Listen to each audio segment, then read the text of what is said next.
Hello, everybody, and welcome to the Steelers Sanctuary podcast. I'm your host, Dave Ribeiro from SteelersSanctuary.com, and this is my co-host, David Corum. How you doing, Dave? What's up, guys? Won the fuck out after that game, right? Holy Yeah, crap. fucking tired. Jesus. All right, Steelers win 23-20 in overtime. Missed field goals, hurt players. I mean, this game had everything. This game had everything. Let's go over the injuries first. TJ Watt, the most important. Speculation is he has a torn pec. He's going to have some kind of x-rays on it tomorrow, and they'll know for sure, but it doesn't look good. We're going to see a significant amount of time without TJ Watt this season, it looks like. Yeah,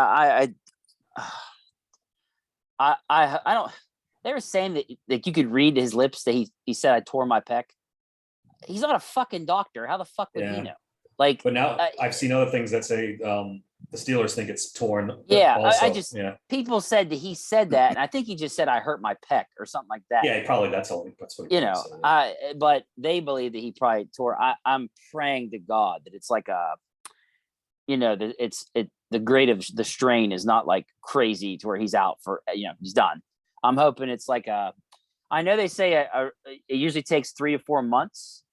Yeah, so in theory, I'll say this much. I'm glad it was the first game because I think in theory, like I was doing the math in my head, right? September 11th, right? So 4 months from now would be January, like January 11th, right?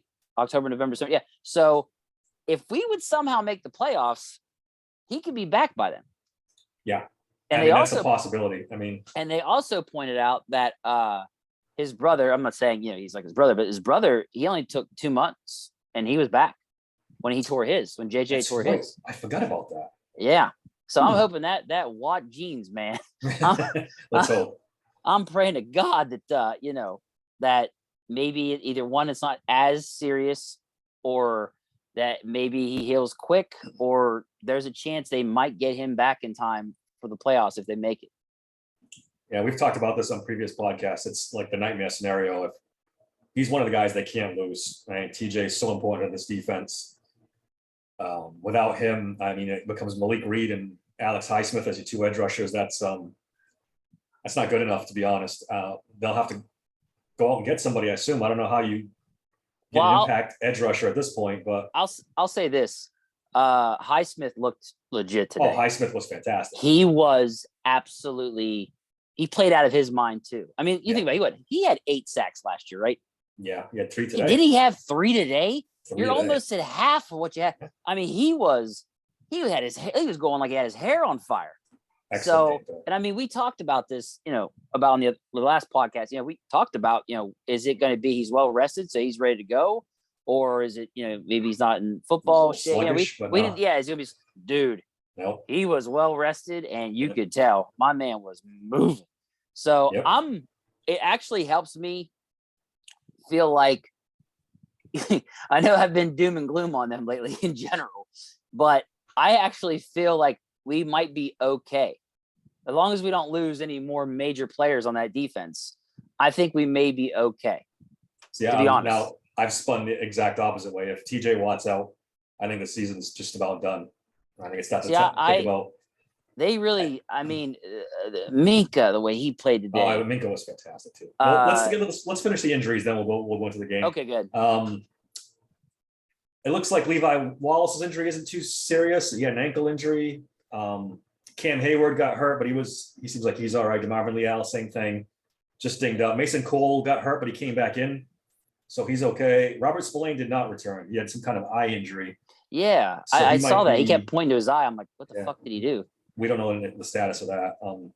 That's it for the injuries. Najee Harris seems to be okay, according to Mike Giardi's last tweet I saw before we jumped on. Not serious, according to him. So let's cross our fingers. So if it's just TJ, at least it's better than we thought at the end of that game, but it's still devastating injury. But it can't be TJ, Cam, Levi Wall. Like, for the love of God, it can't be like 3 of them. They were dropping like flies at one point. It was ridiculous. Yeah. They lost Higgins, and that was like it, and their long snapper, which actually ended up being a big fucking deal for them. Key to the game, yeah. So but it was just, God, man, it was just like they just kept dropping like flies in the fucking second half. It was like, Jesus. Yeah. But yeah, I a lot of injuries. Hopefully TJ's is the only one that's serious. The rest of them, hopefully it's not that serious. Because if it is, then they're going to be in trouble. Obviously, next time we jump on the podcast, we'll know more. But right now, it doesn't look good. Right. Some overall big picture numbers. The Bengals led in almost every category. Total yards, 432 to 267. Time of possession, 44 minutes to 26. I mean, the Steelers defense was on the field the whole goddamn game. It was bad. It's ridiculous. It's ridiculous. The Steelers did have the turnover battle, which helped them win the game 5-0. Sacks, they went 7-1. That was good too. I mean, if you're going to point to a silver lining for Mitch Trubisky's play, is he didn't turn the ball over. Right. He didn't pull a Ben Roethlisberger and throw a pick six and turn the ball over 3 times in this game. And that kept them in the game. Short of that, though, I don't know, man. I was jumping off the Mitch Trubisky bandwagon halfway through this game. I saw your tweet. I was like, damn, already? He's already saying fucking picking it. I'm like, all right. He takes too long to process, dude. He takes too long. It looks like he only does about 1 to 2 reads. Yeah. Because Pickens was visibly getting upset because he was getting open and he didn't look. He like I said, 1 to 2 reads, that's it. And it was just like, bro, like, if Pickens is open, let's go. Like, what are you doing? It's almost like he was tentative to throw the ball deep sometimes. And there was a couple times I saw guys open and he just doesn't see him. There was that one play where Najee swung out. It's almost like he was going to do like a wheel route. Yep. And there was only one guy over there, but we had another wide receiver. I can't remember if it's Pickens who it was, but dude, he could have definitely went to Najee and probably got a shit ton of yards or the first down. And he didn't even remotely look over there. And it was just like his kryptonite, man. You could see him locking on receivers. Yes. Not going through his progressions. Yep.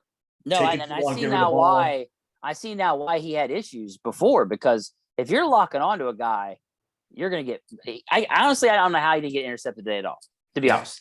I can't believe it, to be honest. Now, they did have some they could have intercepted, they dropped. Yeah. So there's that as well. I don't know. He did have some nice throws, though. I don't want to beat him to death.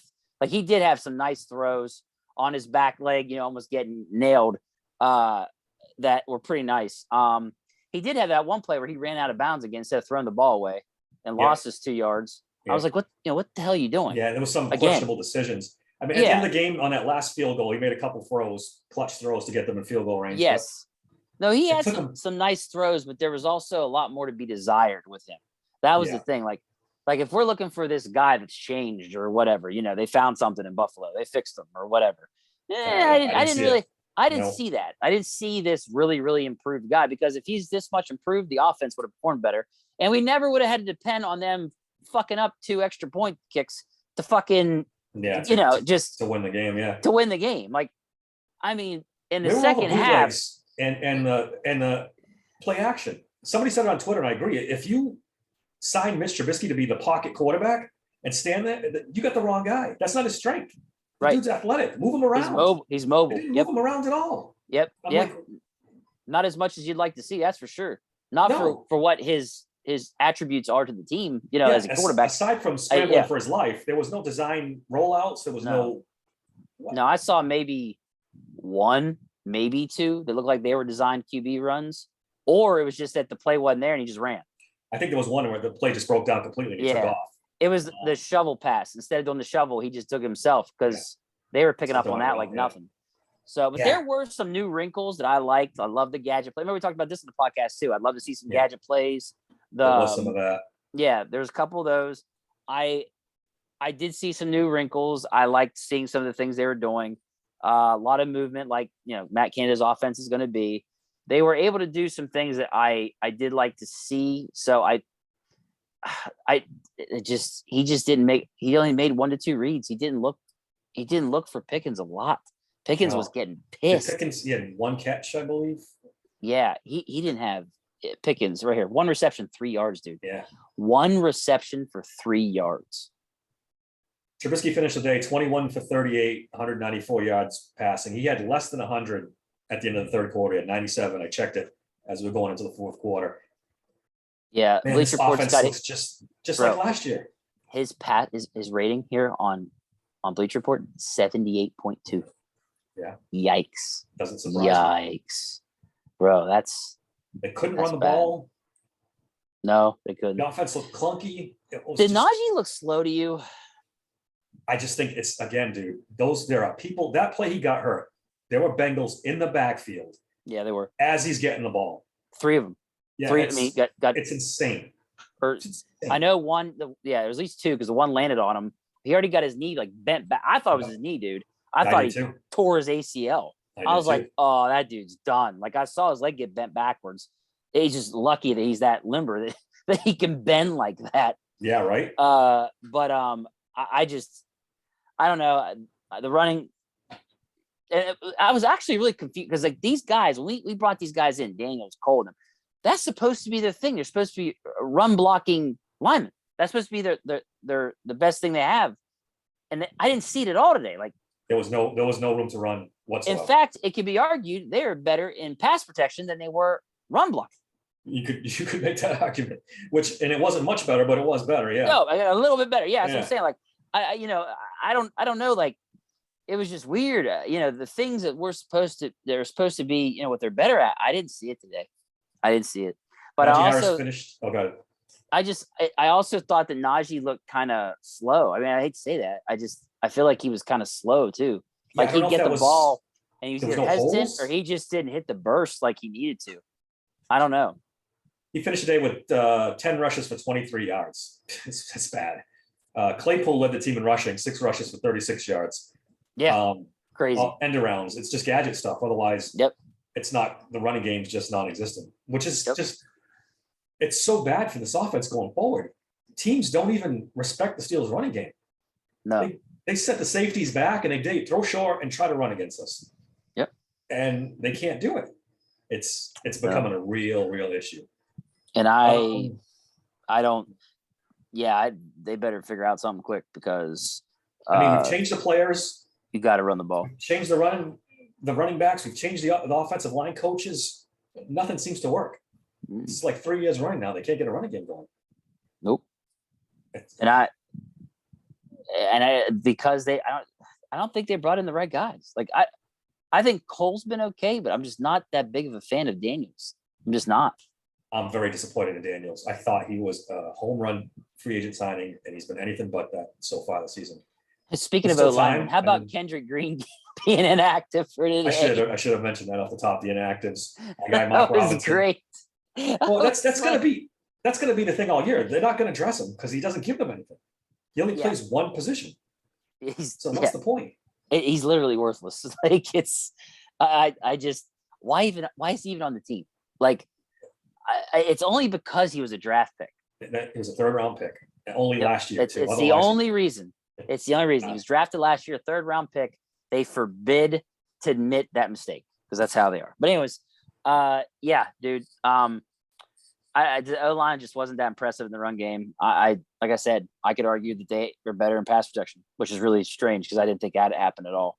That was one of our keys, right? The stat line says 0 sacks given up, but like they still to me weren't that impressive. Like No, because again, it was Trubisky just 1 read, 2 read, chucked the ball. I mean, their pass rush, I have to admit, I expected more pressure for them. They didn't really, their 2 ends, Hendrickson and Hubbard, they didn't really do much today. So maybe they didn't actually. To Chooks and Dan Moore, he only had that 1 holding call. Maybe they did play better. We'll have to watch it a second time. Like I said, and pass protection, I thought they did better in that than they did. I might be selling short there. Yeah. No, that's what I observed. And like you said, they didn't do much as far as getting to Trubisky and actually getting him. I don't know. They got to figure out that run game. And if Najee's out next week, so it's going to be Jaylen Warren, Benny Snell. You ready for that? Benny Snell football? No. So that probably means that if he's out, they'll bring up. There you go. Yep, reading my mind again. Yep. That's what I was going to say. Is I figure he's going to get pulled up. I think Najee's going to be all right though, so we'll see. I still think he's out of game. It's possible. I don't know if I get I don't want to get the cart ahead of the horse here, but like I feel like the Patriots are the perfect opponent for us to face next week, to be honest with you. It's definitely they have the an Steelers anemic should shut them offense. down completely. They have an anemic offense. Yeah. The defense is going to shut them down. Even despite not having Watt, we still have enough players to shut them down. As long as the other players come back and they're still not, they're not out this game. But we couldn't.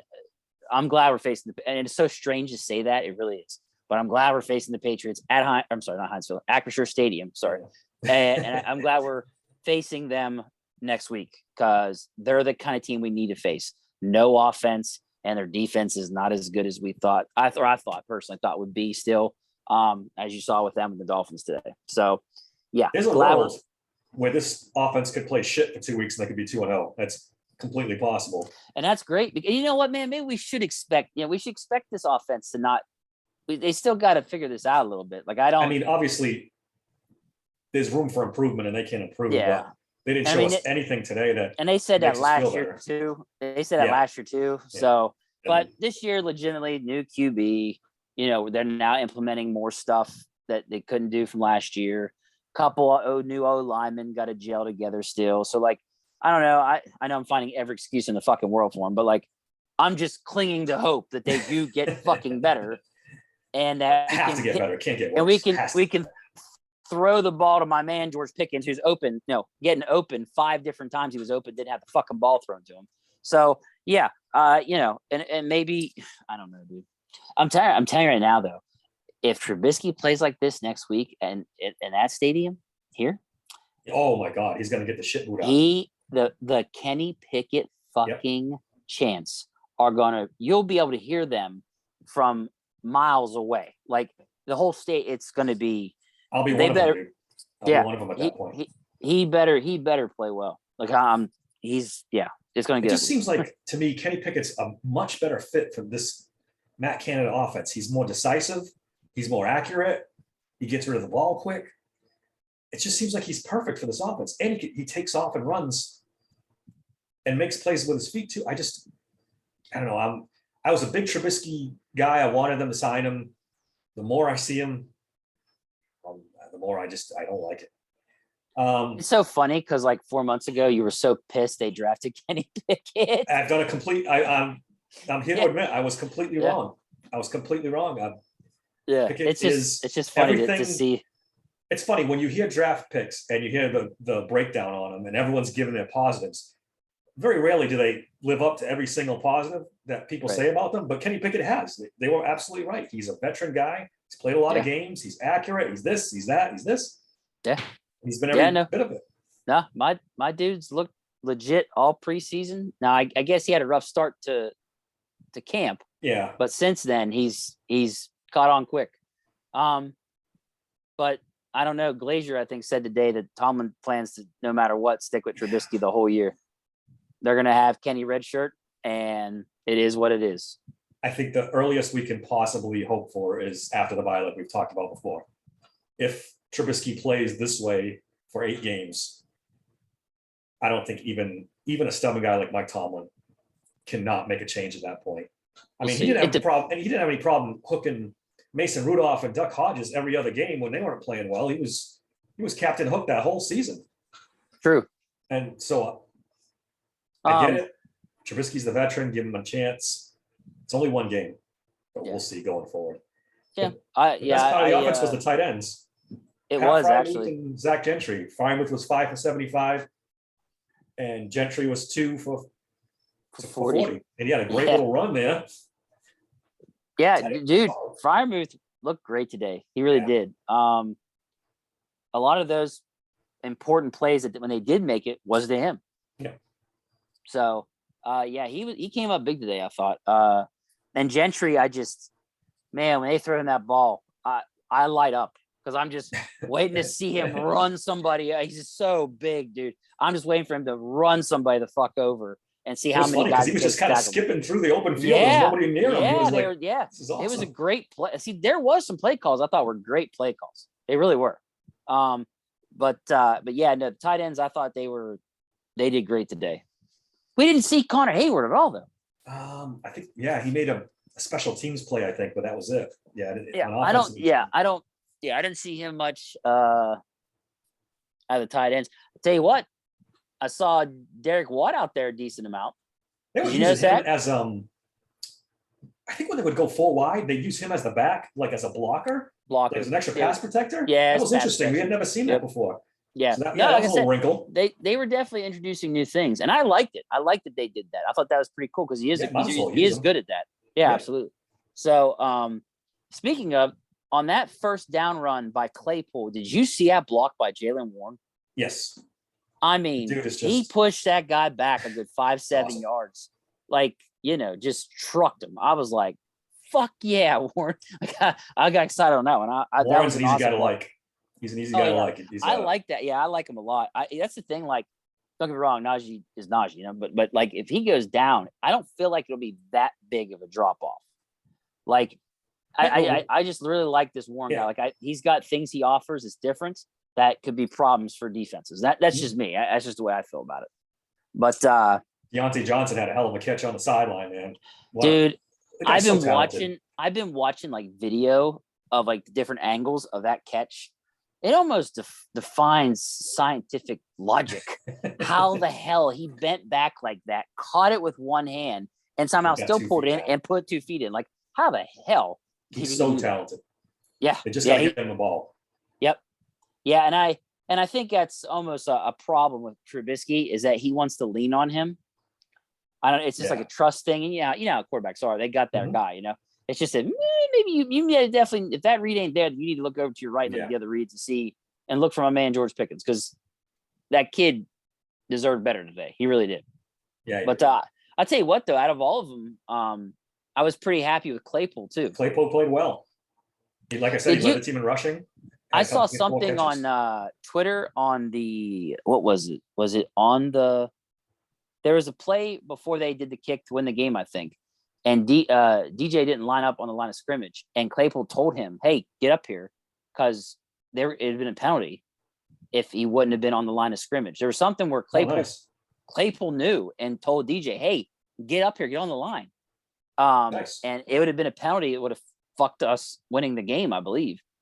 So he did well today. Like I between rushing some of the catches he made, knowing what was going on, I'll take this Claypool any day over last year's Claypool. Seemed like a switch flipped late last year. I don't know if somebody finally got to him or what happened. He played good towards the end of last season, and then you haven't heard about basically Brandon Marshall has taken him under his wing? I've heard about that. Yeah. Yeah, well, Marshall's from Pittsburgh, so he basically is taking Claypool under his wing, from what I've read and seen and he's really mentoring him. And I'll tell you what, thank God somebody did because it looks like it's working. So, but no, I was pretty happy with Claypool. We should have started this pod with the defense because the defense was phenomenal today. Well, you know what they say, save the best for last. Yeah, so absolutely. Yeah. Minkah Fitzpatrick, 10 tackles, led the team again, a pick 6. He was fucking everywhere tonight. Everywhere. He was absolutely ridiculous. Like, this probably was the best game I've ever seen him play. I mean, you want to talk about a tone setter, dude. Yeah. The first series they're out there, pick 6. I mean, I was just like, holy shit. Like, that's how you start a damn game. Like, that was just a tone setter, man. That was just, it was like that kind of let you know this ain't going to be the same game as last year. This is going to be a different kind of game. Yeah, and that's how I felt. He had a quote where he said he hates all those guys, and he certainly does because he was jawing at everybody. He was knocking the ball out of people's hands, and he was coming for their soul when they came across the middle. I mean, he got called on the one, but he there's a lot of times, man, where he brought that shoulder and he was coming with bad intentions. He tried to make sure he didn't draw penalties, but he was coming to hurt someone. Like you could tell. He was riding that line for sure between clean and dirty. But I love it. On the blocked extra point, when we thought the game was over, I didn't even see him out there. Like I was so disgusted. I was so sulking in my chair, like, all right, let's get this over with. This is such bullshit. And then you just see him come out of nowhere wide open. And I see the ball get blocked. And I was like, oh my God. I was like, are you serious? Like I just lost it. I'm jumping up and down. Me and my son are just going, ape shit crazy. Then, but yeah, no, that he was incredible. He really was just Just a absolutely fantastic game. incredible. My first instinct was it was still going through the uprights even after it was blocked because it looked like it was headed that way, but then it fell way short. So I was like fucking relieved because I was, that last quarter and overtime, that takes something out of you, man. So many back and forth plays, missed field goals, Boz hitting the upright, and of course it doesn't bounce through, it bounces back. Incredible. Doink, like a thud sound made. I was like, Alex Highsmith was a monster today. 3 sacks, 6 tackles overall. What a game for him too. Dude, I was just like, oh my God, he's on fire. Like, he looked great. He was in the backfield all day. Utilizing multiple moves, the spin move, the fish and swim. Like, he was doing all kinds of different moves. I was like, God damn. The bull rush too. I was just like, all right, man. Like, you're looking legit. And we talked about this, dude. We said they're going to be worried about TJ. This is where he could eat. And he ate a lot. Like, he was doing amazing out there. And like I said, that's why I'm like, I'm not as concerned now because he's not ever going to be TJ Watt. Okay. Nobody's going to be TJ Watt. But if you can do what he did today or do almost, if you're applying that kind of pressure, right? I forget how many QB pressures he had. Yeah, I don't have that in front of me, but he was all over the place. But I mean, if you can do that, bro, now they got to worry about you. And now probably Malik Reed's going to be the guy that needs to take advantage of that. He had 8 sacks 2 years ago. So we know he's capable of having that kind of season. So, basically if both those guys can have, if say he does have double-digit sacks, right? Highsmith, and say Reed does hit about 8 sacks, then that's good. That's I won't say it's elite or great, but it's good enough for a defense that's surrounded with, the rest of these superstars that are on this defense. Mm-hmm. I think it's good enough. I'm praying because I think, and I was going through their matchups. I think the first 6 weeks is probably the weaker of it. Is that accurate? Yeah. Because you got Jets, Pats is in there. Yeah. Okay. Cleveland without Watson. So who won today. Right. Whatever. But I just think I'm praying to God that TJ Watt's injury is not done. Like, he's not done for the regular season. And I'm hoping to say maybe hopefully it's like 2 months, maybe.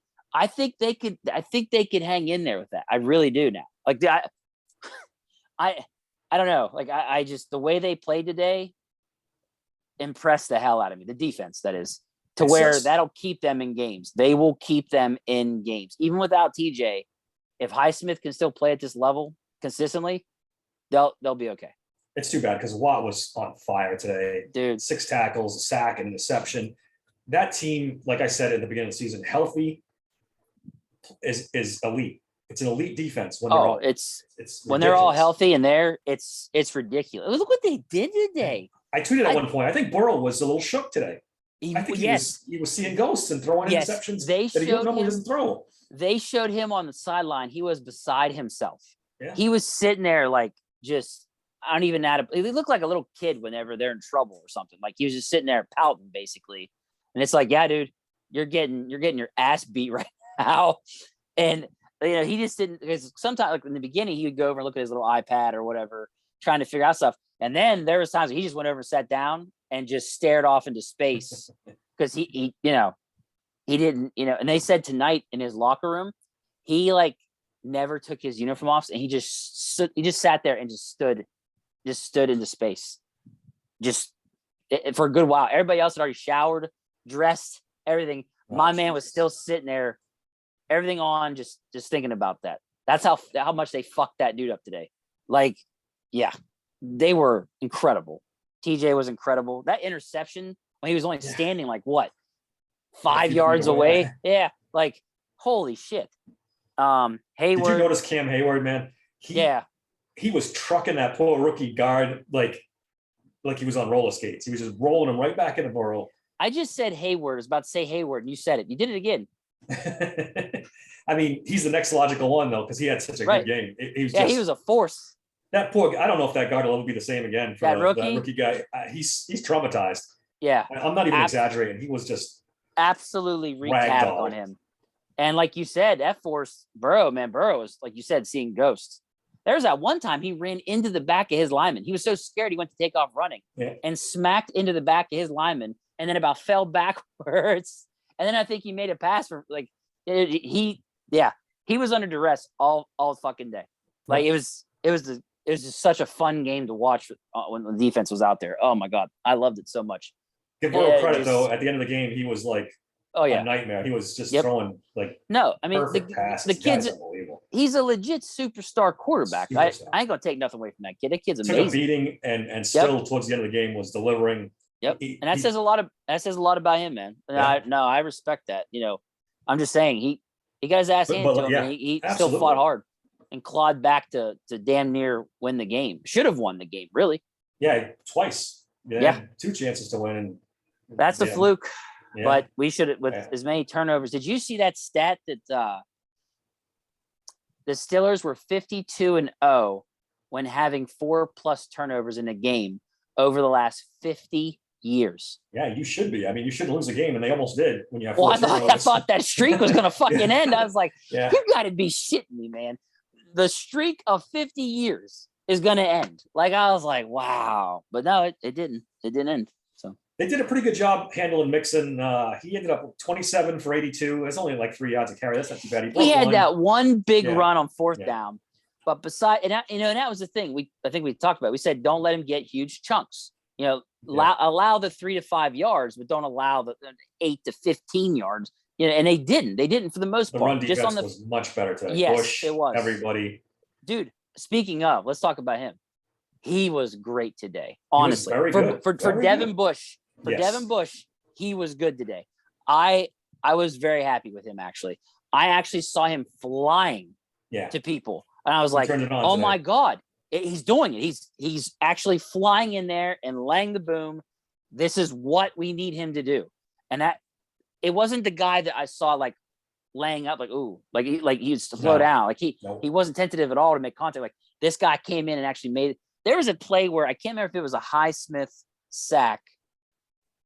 It was one of the plays where I think it was Highsmith that got sacked, but you see a Steeler fly by them, and it was Devin Bush. He came flying up the middle, and I don't know if he got cut off or what, but you just see a Steelers jersey lightning by Burrow and Highsmith. You're like, holy shit, who was that? And it was Bush. And it was like, oh my God, man, he's flying in there. Like, I'm telling you, if that's what if that's going to be, and for me, if that's his standard, we're good. We're good. Because you didn't hear Miles Jack today much at all either. And that was because he was doing his job very well. He played well. Yeah. He played well. He made it, he made the tackle. So if Bush can do what he did today and we don't lose any other major players, I really do think even without Watt we'll be okay. Because I think that Highsmith's going to be improved this year. I think he's going to improve from last year. He's already, I mean, you saw he's already halfway to last year's mark. Yeah. And it's Malik the drop Reed, off between him and Reed and Highsmith. That's going to be the key. Yes. That's going to be the key. Yep, absolutely. Because when they rotate them guys and then they bring in Jameer Jones whenever they want to spell, that'll be the drop off. That'll be your drop off. So I don't know. I hope Malik Reed's in good shape. Because they got to go get somebody. I don't know if it's going to be a big time player or at least a better backup. Well, they're going to need another body anyway. I don't know if they promote somebody from the practice squad, but they need. I don't know. I'd like to see Khan make a move. We'll have to wait and see. I think I saw they're got like $9 million cap space or something like that. They have the money to do it. I just tell you what. Wait to see if any quarterbacks are hurt or whatever. Yeah, we got a guy not even getting a hat. We'll send you that and some a little bit of money with that. See what we can do. My one complaint about the defensive play calling was I saw Jamar Chase one-on-one a lot today. The he touchdown. Going 10 for 129 today. And not just a touchdown, but almost all day. It's like, that's a bad matchup for a Pro Bowl corner. Never mind the Steelers group of cornerbacks. Yeah, I saw Witherspoon on an island with him a lot more than I wanted to. I was like, what are you doing? Like, especially on the touchdown that they should have won the game on. It was just like, what are you doing? Now, they went trips left on that. And put one guy to the right. And put one. So, I mean, like, Chase. defensively. Throw the safety over there, man. I mean, that's what I would have done personally, but like, I don't know. I don't know why they didn't do that. Maybe especially with Higgins out and Boyd had gotten dinged. They had some backup receivers out there. Don't exactly. Send the safety that way. They're going to go to him. I mean, he's the guy, and they just left Witherspoon out there on an island, and he beat Witherspoon plenty. Now, mind you, he's going to beat a lot of corners. No, yeah. Listen, you can't complain about Jamar Chase is ridiculous. Right. So I'm not trying to beat up on Witherspoon. It's just that he didn't have a chance in hell one-on-one with him like that. And they did it a lot. And I don't know. I'd have liked to have seen that adjustment too, to stop that. But you know, to go in there to that stadium. Today. What's that? I thought Witherspoon played pretty good, Witherspoon. And I thought, I mean, he did good. Was up and down a little bit. Sutton gave up some plays. He had the interception, but the penalty where we would have had them already beaten if he wouldn't have had the pick, because it was 4th down or whatever. And he had that pass interference. Yep. Whatever it was. Yeah. Sutton, like you said, he was definitely up and down. Like he had some good plays. He had some plays not so great. Wallace, I thought was okay until he got. Wallace was okay hurt. Too. Yeah. Yeah. I mean, how about Millette on the blitz? Yes, Millette played well today. Yeah, he man, that was a nice little wrinkle they threw in there after TJ was gone. Like I liked how all of a sudden they had him come blitzing. That was Mike Hilton. That was that Mike Hilton fucking package right there, where he comes in and just all out blitz. That's another thing they could do to make up for the sacks, is maybe blitz a little bit more than they usually do. And the first time he did it, he just missed. But on the second time, that ended up being the critical moment. He made it and nailed him. Yeah. And that was huge, because then the ball fumbled to the 50 and that guy picked it up. And then by rule, under 2 minutes, it was like, I forgot about that rule. So they're out of field goal range. Yeah, that's completely. Yep. So the defense, I'm trying to think. Edmonds was okay, I thought. Spillane had a couple missed tackles on 3rd down. So it was really aggravating. It's like, dude, make a play. I got pretty pissed about Spillane being in there. I was like, what the fuck? Like, his limitations as an athlete are just it's a lot. He's just not a good athlete. And especially against the Bengals, they're so fucking fast. Yeah. Why would you why is he the dime linebacker or the nickel linebacker? What is he doing out there? No idea. What is it, Bush or anybody besides him? Correct. What are we doing, Miles Jack? Put him out. Right. It doesn't make any sense. Sometimes they overthink it. If you want to put him out there like a goal line. Like when you need him to lay the wood to stop the guy right there, at the line of scrimmage. But out there in space, no. I don't know what's going on. What are you doing? The only thing I could think of is either Bush or Jack needed a breather or something. Maybe they were out of breath. He was out there a lot on a nickel. On some of them, he was. You're right. It was almost as if that was his defensive sub package to be out there. Like I don't know what they're thinking. Oh, you know what? I wanted to say this too. That having Terrell Austin down the field and Brian Flores up in the stands there, dude, that was like a cheat code, I think, today too, having him up there. Yeah, it can't hurt. I mean, the guy's a good defensive coach. Having him overseeing stuff. Yeah, and people were saying that's got his foot. The defense has his footprints all over it. And it's like, well, it could be him, Terrell Austin, But man, dude, I actually like that, him up there and Terrell Austin down there. I think that really is going to bode well for them. But to go into that is going to be a pain in the ass, right? Yep. Hey, dude, they signed a good tight end. Yeah, he's going to. We said it, man. The dude's quick. He can move for tight end. He's cocky and made a couple plays. Yeah. He was a pain in the butt. Yeah, he was in critical moments too. Yeah. But let's see who else. I'm trying to think of anybody else. Ogunjobi, I thought played well. That whole defensive line. Well, I said when they had that when they had the pick 6 in the beginning, I said, are they in dime? And the reason why I said that was because I only saw 2 defensive linemen out there most of the time. Did you notice that? They like to do that. The 2 defensive linemen and the 2 outside linebackers as the 4 guys rushing, and they put everybody else. I was just like, well, wait a second. So I was like, because when I was looking at defensive concepts, I thought dime is when you only have 2 linemen, 2 DD linemen. That's it. Well, in theory, yeah, but you're only rushing like 3 at that point, and they're always rushing 4. Yeah, they use the outside linebackers as D linemen, really. Like, yeah, I saw it was only Ogunjobi and Cam out there, and I was like, oh, wait a second, because I don't know if you noticed, but Alu wasn't out there a whole lot. But when he was out there, he played well. He stuffed the run pretty good. It's a different team with him. It's a different team. It is, but they're definitely running a lot of different sub packages to fit the mold of which players they think will definitely perform their best attributes on defense. That is, kind of wish the offense would do the same sometimes, but for the most part, it seems like that's what they're doing. A lot of different adjustments with players on defense to fit well. I mean, it worked for at least for the first half. It was fucking amazing.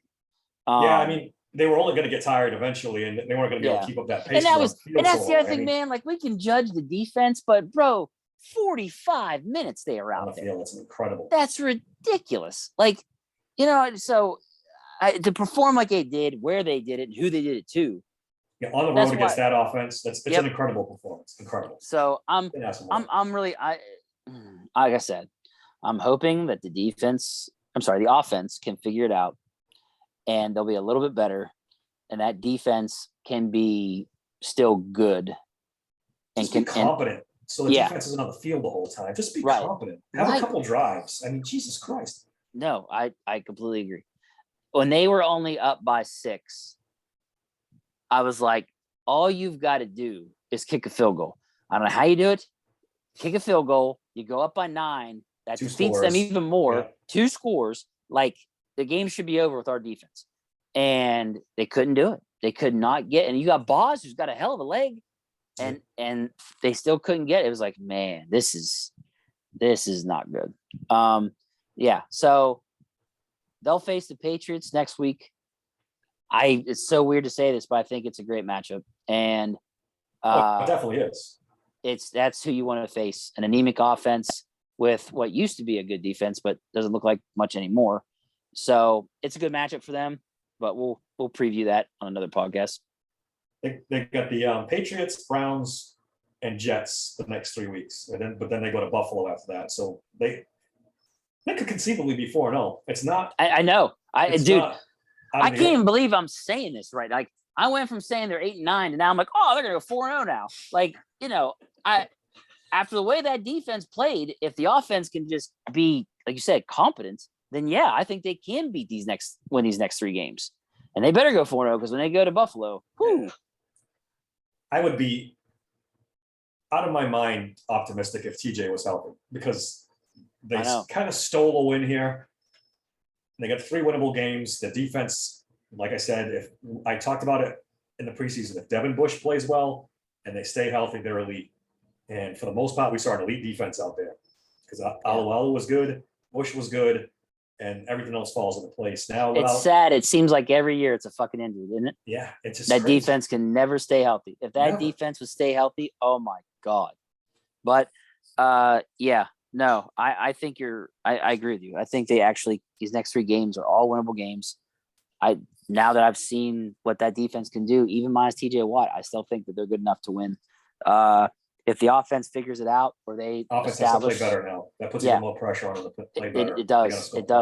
If they can just be competent, then I think we have something here, or to at least make a run at a winning record here. It's possible. It's definitely there for the taking. I mean, hopefully no more injuries. They can't take another bad injury. They can't. In big trouble. I kind of agree with you on the Najee Harris thing. They haven't run the ball in 3 years, so it sounds callous, but if they lost Najee Harris, I mean, what are you losing? 50 yards a game? Then they can't run the ball anyway. No. So you hope they get better, but we haven't seen it. We haven't seen it since James Conner 3 years ago. A good, decent running attack. Literally. That first year when Bell was holding out. Yeah. That was It's been that long. Yeah, it has. You're right. So I don't know. Like I said, I don't. God, dude, if his injury, if Watt's injury ends up not being that serious, it's something to be. It would be something to be very excited about, because this team's got potential. But got potential. But we'll see. Even without him, I still think that defense will do well. I don't know if they'll go get somebody or not. I don't know. I think they feel like Malik Reed will suffice, because Highsmith is playing so well. It's possible, and it's tough to get somebody now. It's late. It is. The season started. No one's going to trade anybody of any value now. It's too late for that. Right. What did you think of switch to special teams if you don't mind. What'd you think of Harvin? Up and down. Up and down. He had a couple of really good punts. Then he had a real bad one. Yeah, I think I saw in the one that middle of was the game. bad, and he had some that were He had a couple he boomed. He boomed a couple. He's just got to get consistent, man. Just more consistent, yeah. Yeah, and he'll be fine. But for the most part, though, it's better than last year. Yeah, I'll say that. Agreed. Like I thought he was better than last year. Boz, they didn't get a chance to return. What's that? They didn't get any chance for any returns. That right. Bengals kicker was kicking it out of the end zone. Yeah. So, Boz, I think Boz for the most part was fine. I mean, that kick, that was a long kick. It was a 55-yarder, wasn't it? 50-something yards. It was over 55, I think. Yeah, it was 55. But if you watch the ball, it looked like the wind got a hold of that thing. I think he tried to hook it, and then it didn't hook enough. Yeah. And it kind of just I don't know. It just out. had this, but it started spinning like this way. It was weird. I knew, and I told on the one he wanted to win it. I was talking to my wife. My son said, "You watch. He's going to aim a lot further to the left on this one." Yeah. And it went right down the fucking middle. I was down the like, middle. whew. But yeah. No, it was that game. God, dude, I was bitching. I'm like, this game has been going on for 4 fucking hours. Yeah, it was a long game. It was ended at almost 5 o'clock. Yeah. What are they doing using Miles Boykin so much in the beginning of that game? Like, on that long bomb, was it 3rd and 5, and they tried a long bomb to him? I was like, Pickens and Deontay Johnson, and Claypool, and you pick Claypool for the deep threat. Sometimes again, they overthink things. They're a little too cute. It's like, come on, man. Yeah, I didn't get it either. I don't know if there was some kind of matchup they thought they could exploit with Boykin out there on that corner. Maybe I don't know. Boykin doesn't exploit. But I saw it, and I was like, why is he out there? Like, what is going on? I don't know. And they had Sims was inactive. Yeah. I was like, what the hell? I'm like, I want to see this guy on kick returns, punt returns. See some plays with him out there. He's dynamic. Like, let him. Actually, nah, they probably wouldn't. He wouldn't get a hat now that if Najee's injured now. I don't think he would. No, they bring up another running back. They'll bring McFarland up. We didn't see much of Gunner in regular offense either. He didn't play much. Who? Oh, Gunner. Yeah, I know. Much. I just saw him on the kick return, and that was really it, or the punt return, either or. And that was really it. I didn't really see him out there much either. I don't know. They, like I said, I think they were playing certain matchups with certain players just to see, and it didn't really go well with some of them. So we'll see what they do this week. Like I said, this week, I don't know. This is the week for the offense to really work on some things and get better, maybe feel a little better about themselves. I think you bet the under this week in the Patriots Steelers game. Yeah. It's gonna be a low scoring game, I think. Yeah. We're definitely we're talking like what, 13-10 or something like that. Something like that, yeah. But yeah, man, that's pretty much it for me with the game. That's all I got too. It was draining. I was so exhausted. I mean, if we weren't so involved, it would have been a fun game to watch, like an outsider to watch it, because there's so many twists and turns and missed field goals and penalties and turnovers. It was just a crazy game. I had a buddy of mine text me. He goes, "Dude, I don't even watch football and I'm stressed." I was like, "Yeah." He goes, because he texted me, he goes, "Hey man, you doing okay?" He just knew. And I was like, "Yeah, man." I was like, I took years off my life. Week 1 game and it drained us, put us through the ringer, man. This is how the Steelers are anymore. It's never easy. Ever. Yeah. Until the offense gets much better, it's going to be close games all the time. Like I just would rather be there whooping their ass or they're whooping our ass, and I know that it's over with. And all right, man. That's a wrap for us tonight. You can find me on Twitter at SteelersSank16. You can find Dave at Dave_Cora. You can find us on YouTube at Steelers Sanctuary, on Instagram at Steelers_Sanctuary_podcast. Shoot us an email. It's Daver, Daver at SteelersSanctuary.com. Give us some feedback. Tell us what you like, what you don't like. We'll probably have a podcast midweek sometime to talk about the Patriots game and whatever else is going on, the injury reports, and see how TJ's doing. Until then, thanks.